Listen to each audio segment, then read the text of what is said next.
15 நிமிஷமும் அப்படியே தொடர்ந்து அடுத்து அடுத்து அடுத்து அடுத்து. நல்லா படிப்பீங்களா? படிப்பீங்களா? படிப்பீங்கல்ல? யார் எனக்கு இதெல்லாம் சொல்லி கொடுத்தாங்க? அம்மா. அம்மா சொல்லி கொடுத்தாங்களா? அம்மா எங்க இருக்காங்க? இல்லம்மா, என்ன ஒர்க் பண்றாங்க அம்மா? வீட்டுல தான் இருக்காங்க. ரொம்ப நல்லா ப்ரிப்பேர் பண்ணிருக்கீங்க. ரொம்ப நல்லா இருக்குது.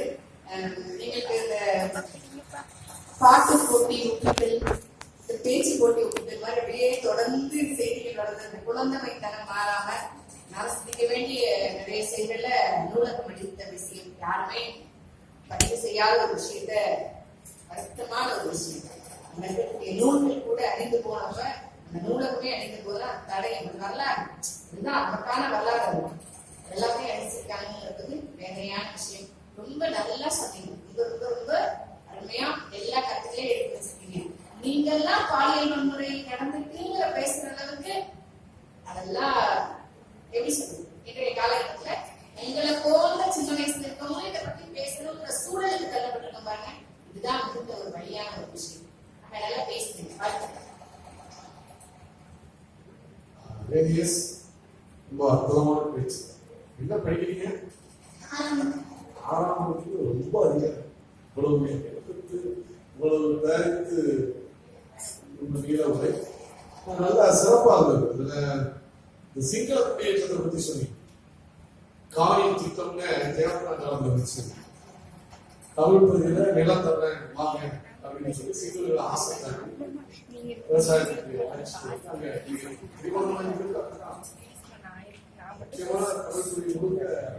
சிங்கள குடியேற்றம் ரொம்ப நல்லா இருக்கு. யாழ்ப்பாணம் நூற்றி 97,000 புத்தகங்கள் இருந்துச்சு. எல்லாமே ரொம்ப அற்புதமான விஷயங்கள். தமிழ் மக்களுடைய மரபார்ந்த சொத்து. எப்பயுமே இளைஞர்கள் என்ன பண்ணுவாங்கன்னா நம்முடைய வரலாற்றையும் அடையாளமே ஆகிட்டு பார்ப்பாங்க. ஜெர்மனி ஹிட்லர் ஆண்ட போது அப்படித்தான் இந்த மியூசியத்தை தான் தீ வச்சு இருந்தான். 3 நாள் இருந்ததாக சொல்றாங்க. அதே போல ஈராக்க அன்றைக்கு அமெரிக்கா அடிச்ச போது பாக்தாத்ல இருந்த மிகப்பெரிய நூலகம் மியூசியம். உலகத்துல முதல்ல சக்கரம் கண்டுபிடிக்கப்பட்டு அதெல்லாம் இருந்துச்சு. பாக்தாத் ஒரு பெரிய அறிவு நகரம். அந்த மியூசியத்தை அடித்தாங்க. அங்க இருந்ததெல்லாம் கவனிக்கலாம். கொண்டு போய் இந்த பழத்தும் பொருட்கள் விற்கிற கடையை கொடுத்துருக்கலாம். எல்லாம் அழிக்கப்பட்டாங்க. இதெல்லாம் நடந்தது. அதுதான் உலகம் முழுவதும் நடந்தது. நம்முடைய நாலந்தா பல்கலைக்கழகத்தை கூட புத்தகத்துக்கு பிறகு அதை அடித்தார். நம்முடைய நிறுவனத்தை அடித்தார். அதை அடித்தார். அவருடைய குறி எல்லாமே என்னன்னா நம்முடைய வரலாற்றை, நம்முடைய பண்பாட்டு பெருமிதங்களை அழிப்பதில் தான் அழிக்கும். அதுலதான் முதல்ல கழிப்பாங்க. அதுக்கு பிறகுதான் அடுத்தது. அதை தமிழர் வாழ்விலையும் இங்க பார்த்தோம். ஈழத்தமிழர்கள் வாழ்வில் அதை பார்த்தோம். அதை ரொம்ப நல்லா சொன்னீங்க. ரொம்ப முக்கியமான விஷயம். அதே போல உங்க பேச்சு முழுக்கவே நல்ல, அதாவது முழக்கம் பிளஸ் விளக்கம் ரெண்டுமே இருக்கு. கடைசியா ஒரு முழக்கம் வச்சுக்கீங்கல்ல, அது போல முழக்கமும் விளக்கமுமான ஒரு தன்மையோடு உங்க பேச்சு வச்சு பெரிய பேச்சாளர்கள் கிடைக்க வேண்டியிருச்சு. அது இந்த வகையிலே நீங்க கடைபிடிச்சிருக்கீங்க. அடுத்து படிச்சுட்டீங்கன்னா போறீங்க படிக்கிறது ஆகும். அடுத்து என்ன பண்ண போறீங்க? படிச்சு முடிச்சுட்டு பெரிய ஆள போறீங்க. என்னவா படிக்க போறீங்க? டாக்டரா போறீங்களா? என்ஜினியர் ஆக போறீங்களா?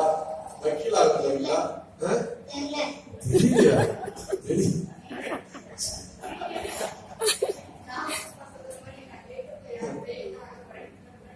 எல்லாரும் சரி, நல்ல மனிதனும் நல்ல மனிதனாக ஆனாலே போதும், நல்ல தலைவனாக முடியும். என்ன அதனால இது மாதிரி நல்ல அம்மா உங்களுக்கு கிடைச்சிருக்கிறாங்க. நிச்சயமா உங்க அம்மாவுக்கு எங்களுடைய பாராட்டு.